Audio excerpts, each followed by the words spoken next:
কলেজের স্কুল শাখার অনলাইন শ্রেণী কার্যক্রমে তোমাদের সবাইকে আমি স্বাগত জানাচ্ছি। আজকে আমি তোমাদেরকে নবম দশম শ্রেণীর ফিনান্স ও ব্যাংকিংয়ের পঞ্চম অধ্যায় মূলধনী আয় ব্যয় প্রাকলন নিয়ে আলোচনা করব। এই অধ্যায় এটি আমার সপ্তম ও শেষ ক্লাস। এর আগের অধ্যায়গুলো নিয়ে আমি বিস্তারিত আলোচনা করেছি।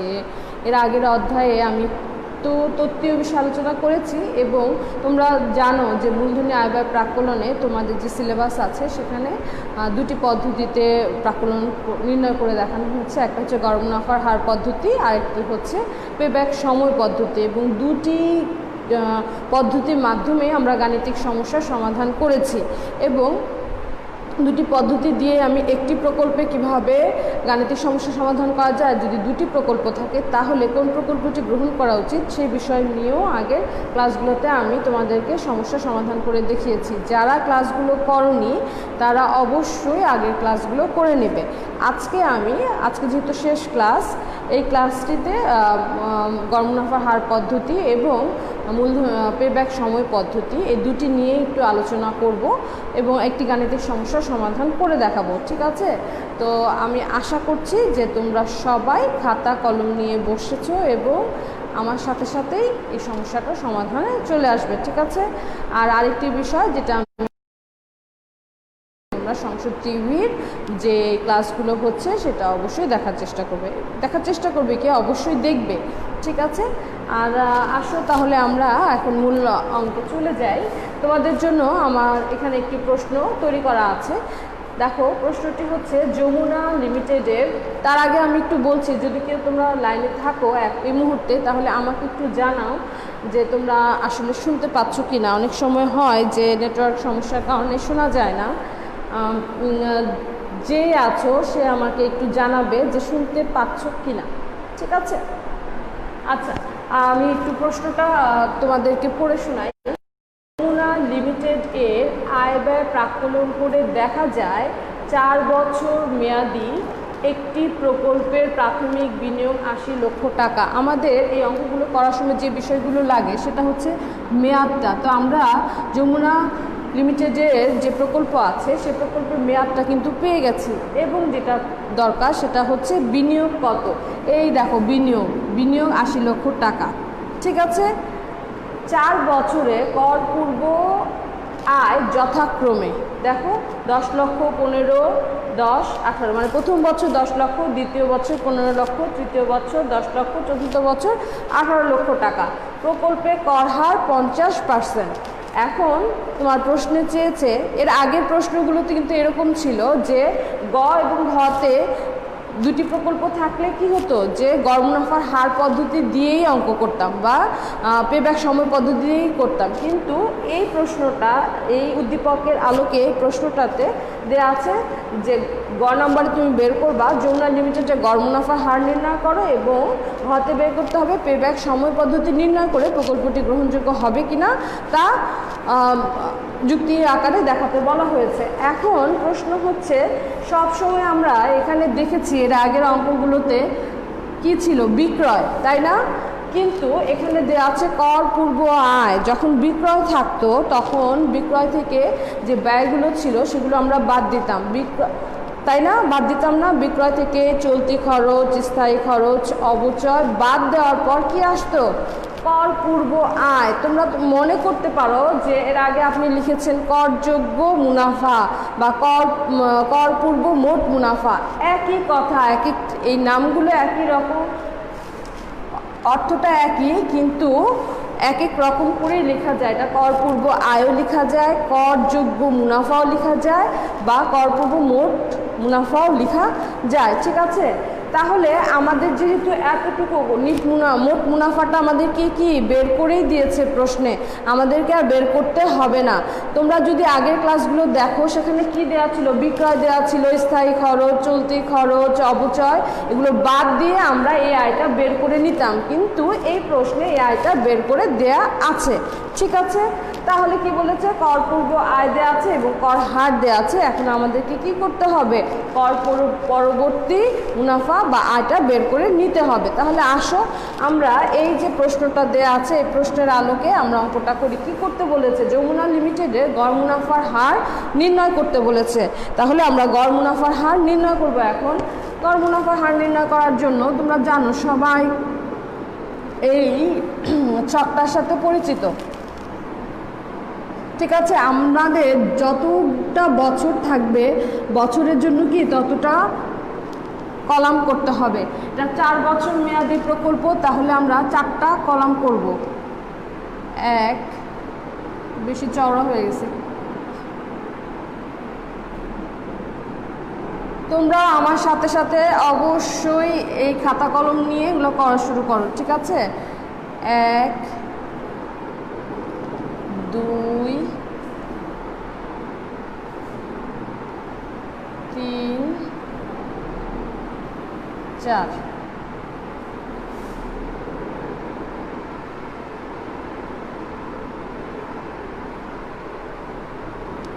বিবরণের জন্য তো একটা ঘর থাকবেই, বিবরণ। উপরে কি লিখতে হবে, উপরে লিখতে হবে যে যমুনা লিমিটেডের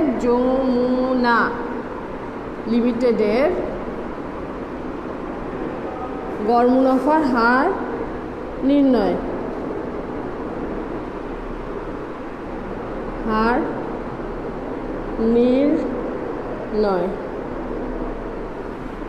ঠিক আছে। যদি এমন হয়, নাহিদা জান্নাত আছে, নাহিদা তুমি একটু আমাকে জানাও তো তুমি আমাকে এটা শুনতে পাচ্ছ কিনা, ঠিক আছে। নাহিদা আছে, ইমন আছে, তোমরা আমাকে একটু জানাও যে শুনতে পাও কিনা। আচ্ছা, যমুনা লিমিটেডের গড় মুনাফার হার নির্ণয় করছি আমরা। তাহলে এখানে কি টাকার পরিমাণ, তাই তো।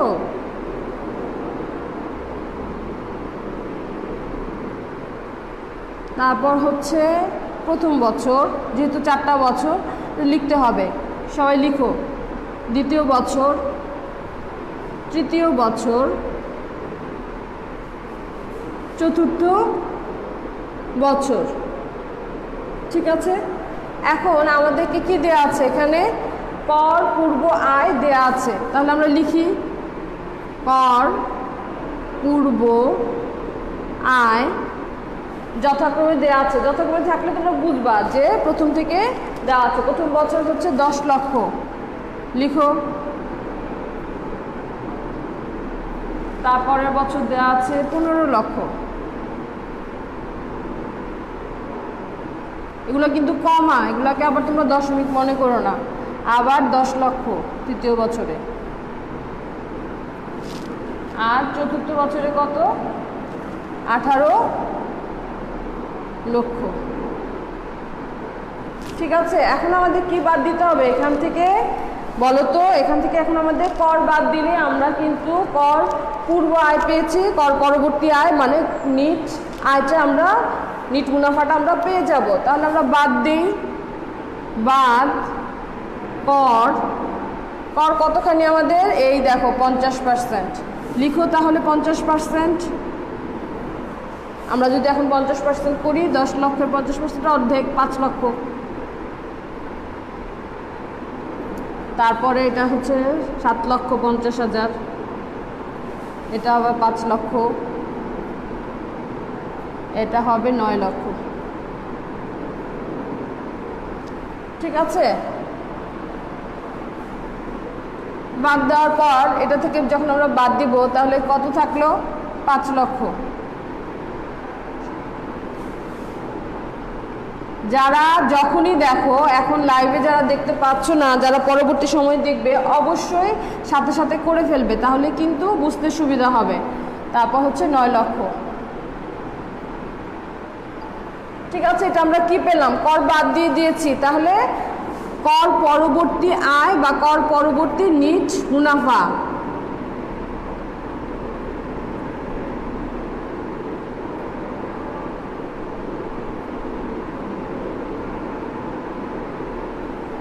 ঠিক আছে।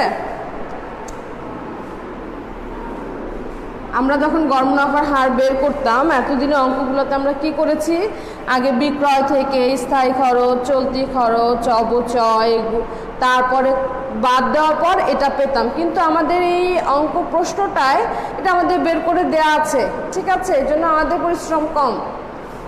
এখন আমাদের কি করতে হবে বলো তো? করতে হবে হচ্ছে গড় মুনাফার হার নির্ণয় করতে হবে। গড় মুনাফার হারের সূত্র কি? গড় মুনাফার হার সমান কি? গড় নিট মুনাফা, গড় নিট মুনাফা ভাগ গড় বিনিয়োগ। এরপর কি করতে হবে? গুণ 100, ঠিক আছে? এখন গড় নিট মুনাফা কত? গড় নিট মুনাফা আমরা কি করে বের করবো? এখানে গড় নিট মুনাফা আমরা বের করি। গড় নিট মুনাফা, আচ্ছা যাতে জায়গা হবে না আমি ওই সাইড দিয়ে করি, হ্যাঁ, তাহলে নিচে লিখতে পারবো। এখানে গড় নিট মুনাফা, নিট মুনাফা হচ্ছে প্রতি বছরের যে মুনাফাগুলো হয়েছে না, এই যে দেখো নিট মুনাফা হয়েছে না, প্রত্যেক বছরে নিট মুনাফাকে যোগ দিতে হবে। তাহলে কি কি যোগ দিতে হবে? 4টা বছরে। প্রথম বছরে আসছে নিট মুনাফা 5 লক্ষ টাকা, ঠিক আছে? তারপরে আসছে 7,50,000 টাকা, তারপরে আসছে 5 লক্ষ টাকা, তারপরে আসছে 9 লক্ষ টাকা, যোগ 9 লক্ষ। এটাকে কি করতে হবে? এটাকে বছর প্রকল্পের মেয়াদ দিয়ে ভাগ দিতে হবে, ঠিক আছে? এগুলাকে যোগ করে প্রকল্পের মেয়াদ দিয়ে ভাগ দাও, তাহলে দেখো কত আসে। প্রথমে কি করবা? এই সব নিট মুনাফাকে যোগ করবা, যোগ করে যখন প্রকল্পের মেয়াদ দিয়ে ভাগ দিবা তখন কি আসবে? গড় নিট মুনাফা। মানে প্রতি বছরের নিট মুনাফাগুলোকে যোগ ভাগ প্রকল্পের মেয়াদ দিলে কি আসবে? গড় নিট মুনাফা। আমার মনে হয় যোগ করলে আসবে হচ্ছে 6,62,500 টাকা। দেখো তোমাদের সাথে মিলে কিনা আমার, ঠিক আছে? ঠিক আছে, তাহলে আমরা করি 6,62,500 টাকা। তোমাদের কমেন্টগুলো দেখলে দেখা যাচ্ছে যে তোমরা সুন্দর কমেন্ট দিয়ে চলে যাচ্ছ। ব্যাপার কি? যে মিস হাজির আছি, এটা কি কোনো কথা হলো? আজকে তো ইমন ছিল একটু আগে, সে তার নাম রোলও লেখে নাই। তাহলে আমরা কি পাচ্ছি? এখন আমরা যদি বের করি, এখন গড় নিট মুনাফাটা কিন্তু আমরা বের করে ফেলছি। দেখো 6,62,500 টাকা। এখন আমরা বের করব হচ্ছে গড় বিনিয়োগ। গড় বিনিয়োগ বের করার সূত্র হচ্ছে কি বলতো? প্রাথমিক বিনিয়োগ ভাগ 2। তাহলে আমাদের বিনিয়োগ কত? এই যে দেখো 80 লক্ষ টাকা। 80 লক্ষ টাকা ভাগ 2 যদি দেই তাহলে কি আসবে? 40 লক্ষ টাকা, ঠিক আছে? তাহলে আমরা এখন এটা করি। গড় নিট মুনাফা আমরা পেয়ে গেছি কত? 6,62,500। আর গড় বিনিয়োগ পেয়েছি 40 লক্ষ টাকা গুণ 100। এখন এটাকে 6,62,500কে 40 লক্ষ দিয়ে ভাগ দিয়ে 100 দিয়ে যদি আমরা গুণ দেই তাহলে আসবে 16.56%। 16.56%। তাহলে আমরা কিন্তু পেয়ে গেলাম যমুনা লিমিটেডের যে প্রকল্পটি আছে সেই প্রকল্পের গড় মুনাফার হার হচ্ছে 16.56%, ঠিক আছে? এখন আমাদের ঘ নম্বরে বলেছে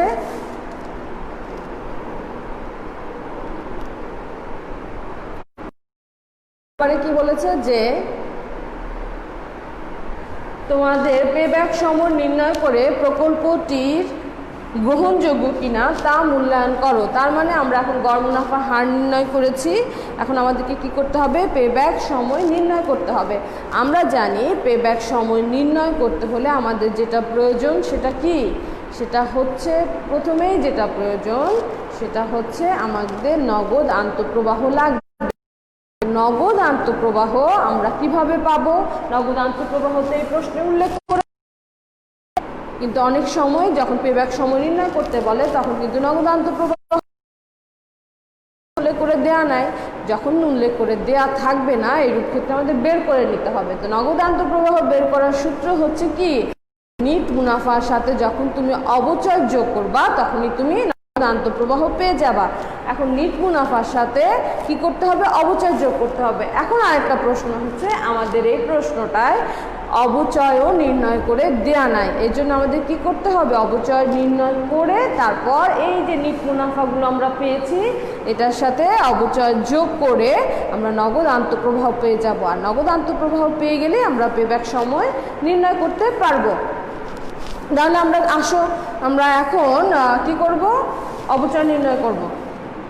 আশা করছি তোমাদের এখন এতক্ষণে এটা তোলা শেষ, ঠিক আছে? আমি এই অংশটুকু রেখে দিচ্ছি কারণ আমাদের নিট মুনাফা কত সেটা আমার তাহলে সুবিধা হবে বের করতে। এখন আমি অবচয় নির্ণয় করব। দেখো এই প্রশ্নটা সাধারণত গতে থাকে আর এর পরের প্রশ্ন থাকে ঘতে থাকে। যদি আমি নম্বরটা এইভাবে দেই নেই, যদি ঘ দেই, আর যমুনা প্রকল্পে কি নির্ণয় করব? নগদ আন্তঃপ্রবাহ। যমুনা প্রকল্পের নগদ আন্তঃপ্রবাহ নির্ণয়, ঠিক আছে?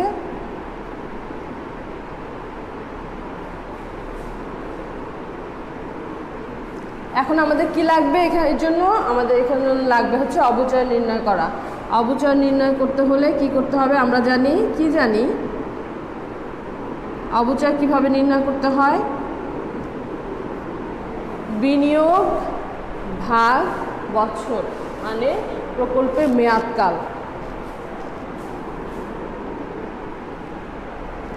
এই যে যদি প্রকল্পটিতে তোমার প্রশ্নে উল্লেখ থাকে অবশিষ্ট মূল্য, উদ্ধার মূল্য বা ভগ্নাবশেষ মূল্য, সেক্ষেত্রে আমরা বিনিয়োগ থেকে কি বাদ দিব?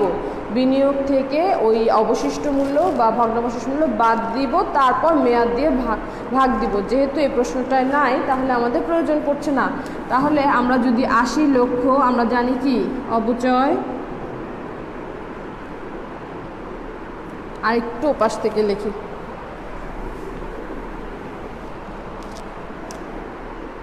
আমরা জানি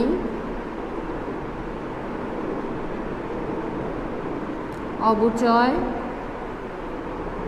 সমান বিনিয়োগ। আমাদের বিনিয়োগ 80 লক্ষ, মানে দিচ্ছি 80 লক্ষ ভাগ প্রকল্পের মেয়াদ, এই যে দেখো 4 বছর মেয়াদি 4, তাহলে কত হচ্ছে? 80 লক্ষকে 4 দিয়ে ভাগ দিলে 20 লক্ষ। আমরা অবচয় পেয়ে গেছি। আমাদের অবচয় কেন লাগবে? আমাদের অবচয় লাগবে নগদ আন্তঃপ্রবাহ নির্ণয় করার জন্য। নগদ আন্তঃপ্রবাহ আমরা কিভাবে পাবো? এই যে নিট মুনাফার সাথে অবচয় যোগ করে নগদ আন্তঃপ্রবাহ পাবো, ঠিক আছে? আমাদের নগদ আন্তঃপ্রবাহ কেন দরকার? যখন আমাদের পেব্যাক সময় পদ্ধতির মাধ্যমে প্রকল্প গ্রহণ করতে হয় তখন আমাদেরকে নগদ আন্তঃপ্রবাহ প্রয়োজন হয়। আর নগদ আন্তঃপ্রবাহ যদি নগদ আন্তঃপ্রবাহ নির্ণয় করে দেয়া না থাকে তখন আমাদেরকে নগদ আন্তঃপ্রবাহ নির্ণয় করে নিতে হবে। এই জন্য কী করতে হবে? নিট মুনাফার সাথে আমাদেরকে কি করতে হবে? যোগ করতে হবে। আর অবচয় যদি প্রশ্ন দেওয়া না থাকে আমাদেরকে অবচয় বের করে নিতে হবে, যেটা আমরা করেছি। অবচয় বের করার সূত্র হচ্ছে বিনিয়োগ বিয়োগ অবশিষ্ট মূল্য বা ভগ্নাবশেষ মূল্য বা উদ্ধার মূল্য। এখন এই প্রশ্নগুলো নাই, তাহলে আমরা ওটার বিয়োগ দিব না। আমাদের প্রাথমিক বিনিয়োগ কত? 80 লক্ষ টাকা, এবং আমাদের প্রকল্পের মেয়াদে দেখো প্রশ্ন দেওয়া আছে 4 বছর, আমরা এটা দিয়ে ভাগ দিয়েছি, ঠিক আছে? পেয়ে গেছি কিন্তু 20 লক্ষ। এখন আমরা বের করব নগদ আন্তঃপ্রবাহ। তাহলে আমরা বের করি। যেহেতু আমাদের বিবরণের জন্য কিন্তু একটা ঘর সব সময় একটা কলাম রাখতে হবে, তাহলে আমরা বিবরণ দেই। তারপর হচ্ছে কি, যেহেতু আমাদের প্রকল্পটি 4 বছর মেয়াদি, আমাদের বছরের জন্য 4টা কলাম লাগবে। 1 2 3 4। ঠিক আছে, তাহলে আমরা দিলাম বিবরণ প্রথম বছর, দ্বিতীয় বছর। তোমরা অবশ্যই এটা এখন করে ফেলো আমার সাথে সাথে, যদি কেউ লাইনে থাকো। আর যদি যারা পরে দেখবে তখন কিন্তু অবশ্যই করবে। ঠিক আছে, আর তাহলে বিবরণকে আমরা পেয়ে গেছি কি, নিট মুনাফা, কর পরবর্তী নিট মুনাফা।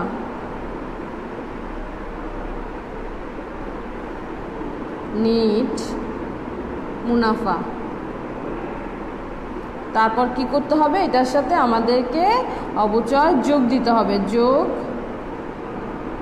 অবচয়। আচ্ছা, নিট মুনাফা প্রথম বছর কি পেয়েছি, 5 লক্ষ। দ্বিতীয় বছর পেয়েছি 7,50,000। তৃতীয় বছর পেয়েছি 5 লক্ষ। চতুর্থ বছর পেয়েছি 9 লক্ষ।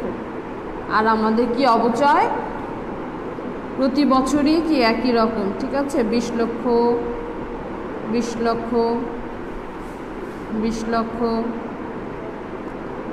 20 লক্ষ।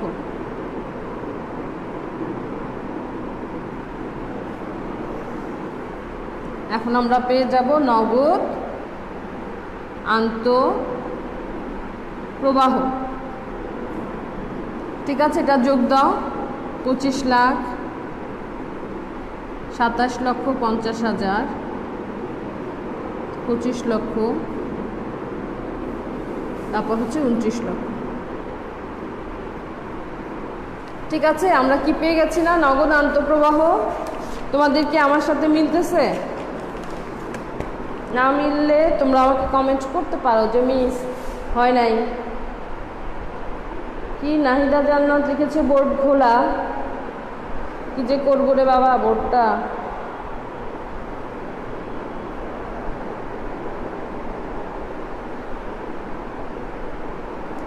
এখন মনে হয় এখন কি ঠিক আছে কি না। আসলে আমি যখন আমার মোবাইল থেকে দেখি আমি তো ক্লিয়ারই দেখতে পাই, নেটওয়ার্ক সমস্যার কারণে অনেক সময় বোর্ডটা ঘোলা।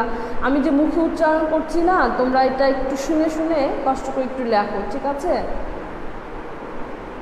আচ্ছা এখন আমরা কিন্তু নগদ আন্তঃপ্রবাহ পেয়ে গেছি, তাই না? এখন আমরা কি করব, পেব্যাক সময় নির্ণয় করব। তাহলে করি, এটা মুছে ফেলি। হ্যাঁ, পেব্যাক সময় যখন আমাদের নির্ণয় করতে হবে,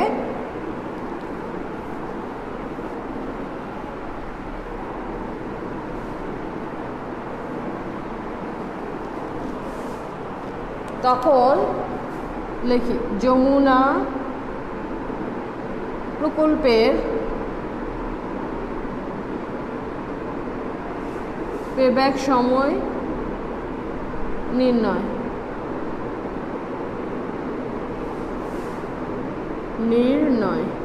ঠিক আছে, এখন লেখো পেব্যাক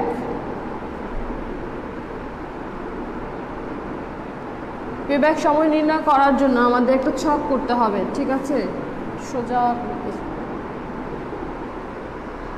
এবং এই ছকটায় 3টা কলাম থাকবে।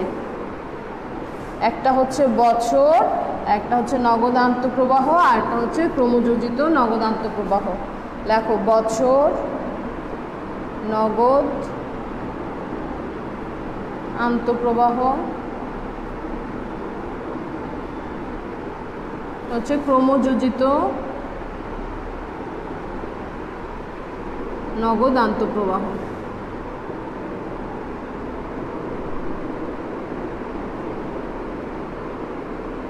ঠিক আছে, এখন হচ্ছে এটা দুই রকমভাবে করা যায়। একটা হচ্ছে a plus LCO minus C divided D, এই সূত্র দিয়ে আমি একবার তোমাদেরকে করে দেখিয়েছি। ঠিক আছে, আর আরেকটা হচ্ছে তোমাদের বোর্ড বইয়ে যেভাবে আছে বিয়োগ করে করে দেখানো আছে, আমি সে পদ্ধতিতে তোমাদের করে দেখাবো। যেহেতু 2020 সালে বোর্ড বইয়ে যেভাবে আছে সেভাবেই করবো আমরা। ঠিক আছে, সেক্ষেত্রে আমাদের কি করতে হবে, দেখো 4 বছর মেয়াদি, তাহলে 0 1 2 3 4। এখন তোমাদের প্রশ্ন আসতে পারে 0 আসলো কোত্থেকে, তাই না? 4 বছর মেয়াদি। যে বছরটায় আমরা বিনিয়োগ করি সেই বছর সাথে সাথে আমাদের বিনিয়োগকৃত টাকা ফেরত আসে না, সেটা 0 বছরে, তাই না? 1 বছর পর থেকে 1 বছরের পরে আমরা সেই হিসাবটা করি যে কত টাকা ফেরত আসলো। তাহলে 0 বছরে দেখো বিনিয়োগ ছিল কত, 80 লক্ষ টাকা। সেই লেখাটা সম্পূর্ণই কি প্রকল্পে দেয়া আছে, এটা কিন্তু আমার কাছে আসে নাই। ফেরত কি আসছে? আসে নাই, সেজন্য এটা মাইনাস, এখনও ওই টাকাটা উঠে আসে নাই। তাহলে এই ক্রমযোজিততেও কিন্তু এইটাই থাকবে, ঠিক আছে? এটা কি ফেরত এখনও আসছে 0 বছরে, যে বছরে আমরা টাকাটা বিনিয়োগ করি প্রকল্পে, তো মাত্র বছরে বিনিয়োগ করেছি, তারপরে আমরা ব্যবসা করব, সেখান থেকে টাকা ফেরত আসবে কিছু কিছু করে, তাই না? তাহলে প্রথম বছরে সেটা মাইনাস ফিগারে থাকবে, কারণ সে টাকাটা আমার হাতে এখনও ফেরত আসে নাই। প্রথম বছরে দেখো, এই দেখো নগদ আন্তঃপ্রবাহ আমাদের কত, 25 লক্ষ টাকা। 25 লক্ষ, তার মানে কি এই 25 লক্ষ টাকা আমাদের কাছে কি ফেরত চলে আসছে। এখন তোমরা অবশ্যই ক্যালকুলেটরে দেখো, 80 লক্ষ দাও, 2 3 4 5 1 2 3 4 5 6 বিয়োগ 25 লক্ষ, সরি এই দেখো 80 লক্ষ কি বিয়োগ চিহ্ন আছে না, তাহলে তোমরা বিয়োগ চিহ্ন দিয়ে 80 লক্ষ লিখবা। 1 2 3 4 5 6, ঠিক আছে? এই টাকাটা 25 লক্ষ টাকাটা প্রথম বছরে কি বিনিয়োগ থেকে আমার উঠে আসছে, চলে আসছে, ফেরত আসছে, ঠিক আছে? পে ব্যাক সময় মানে কি ব্যাক হয়েছে আমার টাকাটা 25 লক্ষ প্রথম বছরে, তাহলে আমার প্লাস 25 লক্ষ। 1 2 3 4 5, তাহলে আমার থাকে কত, 55 লক্ষ টাকা বিয়োগ 55 লক্ষ টাকা, ঠিক আছে? দ্বিতীয় বছরে আবার নগদ আন্তঃপ্রবাহ কত ফেরত চলে আসছে, 27 লক্ষ 50 হাজার।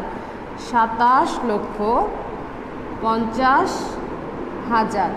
এটাকে আবার তোমার ক্যালকুলেটারে মাইনাস 55 লক্ষ আছে, এটাকে আবার প্লাস 27 লক্ষ 50 হাজার দাও, তাহলে তোমার আসবে মাইনাস, বিয়োগ চিহ্ন থাকবে, 27 লক্ষ 50 হাজার।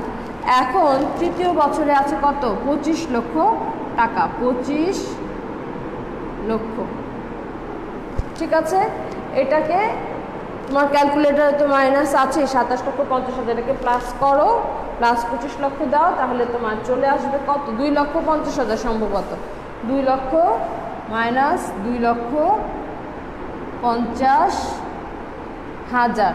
এরপর দেখো চতুর্থ বছরে আমার নগদ আন্তঃপ্রবাহ কত, 29 লক্ষ টাকা, 29 লক্ষ টাকা। এটাকে যদি আমরা এখন প্লাস করি তাহলে আসবে 26 লক্ষ 50 হাজার টাকা, প্লাস আসবে কিন্তু, এখন আর কিন্তু মাইনাস থাকবে না, 26 লক্ষ 50 হাজার টাকা, তাই না?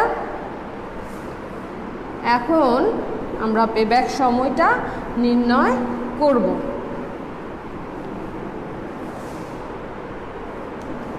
পেব্যাক সময়, পেব্যাক সময় নির্ণয় করার জন্য আমাদের যে বিষয়টা দেখতে হবে, যেহেতু আমরা ওই সূত্র দিয়ে করছি না, কিন্তু a plus LCO minus C divided D, এটা দিয়ে কিন্তু আমার আগের ক্লাসে অঙ্ক আছে, তোমরা কেউ চাইলে ওইভাবে করতে পারো, যেহেতু বর্গ এইভাবে দেওয়া আছে এই জন্য এইভাবে করছি। আমাদের কী নিতে হবে, আমাদের প্রথমে বছর নিতে হবে, যে কোন বছরে এসে আমার টাকাটা উঠে আসছে। 80 লক্ষ টাকা আমি বিনিয়োগ করেছি না, যে বছরে মাইনাস চিহ্নটা শেষ সেই বছরটা আমাকে নিতে হবে। দেখো 3 নম্বর বছরে কিন্তু শেষ মাইনাস চিহ্ন, চতুর্থ বছরে কিন্তু মাইনাস না, এটা প্লাস চলে আসছে, তাহলে আমাকে সেই বছরটা নিতে হবে। তাহলে দিলাম 3 বছর, তারপর সূত্রের যোগ চিহ্ন, এরপর যে বছরটা আমরা নিলাম সেই বছরে ক্রমযোজিত নগদ আন্তঃপ্রবাহটা আমরা উপরে লিখব, 2 লক্ষ 50 হাজার, ঠিক আছে? এটাকে আমরা ভাগ দিব হচ্ছে পরবর্তী বছরের নগদ আন্তঃপ্রবাহ দিয়ে, তাহলে পরবর্তী বছরের নগদ আন্তঃপ্রবাহ কত, 29 লক্ষ টাকা।